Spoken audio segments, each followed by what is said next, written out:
Nick Carter accused of raping Dream's Melissa Schuman when she was 18.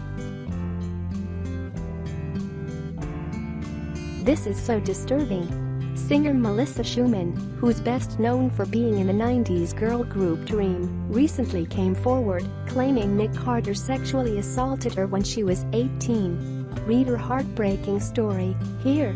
Nick Carter, 37, has been accused of sexually assaulting and raping Melissa Schuman, a 33-year-old singer best known for being in the 90s girl group Dream.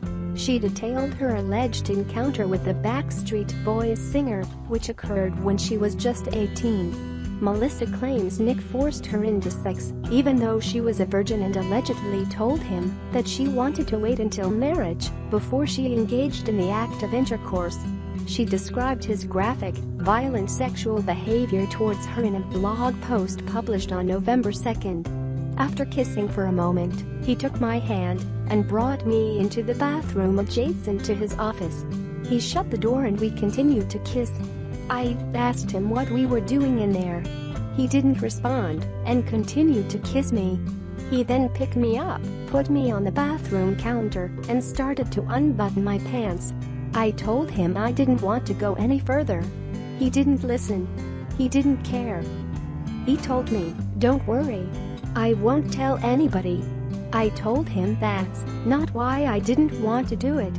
He took off my pants anyway, and then proceeded to perform oral sex on me. I told him to stop, but he didn't. So I turned off the bathroom light so I wouldn't see anything. He kept turning the light back on because he told me he wanted to look at me. I remember thinking at that point that maybe after this he will just stop, but he didn't.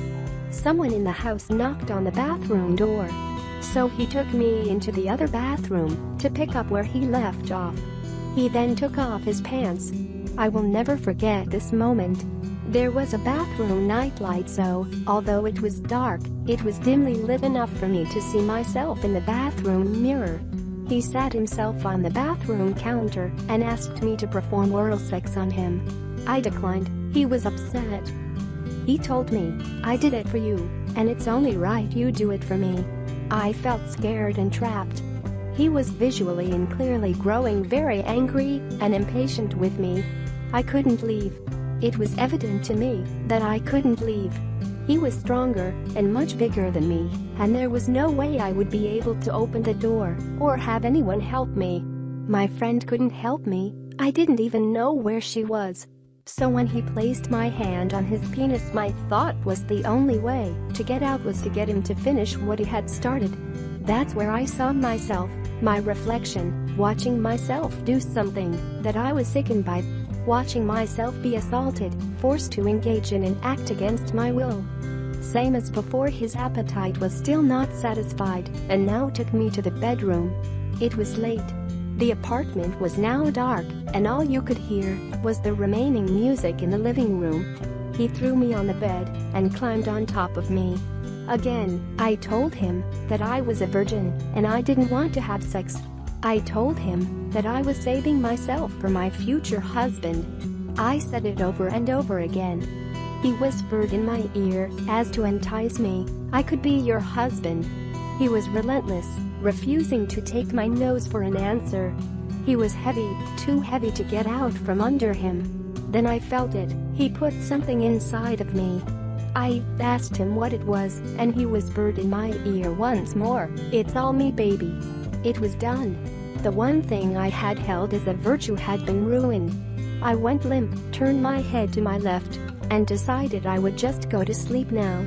I wanted to believe it was some sort of nightmare I was dreaming up. As to why she never came forward before, Melissa said she felt ashamed and didn't want to be known for the girl who allegedly got raped by Nick Carter. However, once the gross accusations of Harvey Weinstein emerged, she felt an obligation to also share her story. I feel I have an obligation now to come forward with the hope and intention to inspire and encourage other victims to tell their story. We are stronger in numbers. If you are reading this and you have been assaulted, know you don't have to be silent, and you are not alone. I know it's scary. I'm scared. I believe you. "I stand with you, and together I hope we can bring light to things that have been lost in the darkness for so long," she said.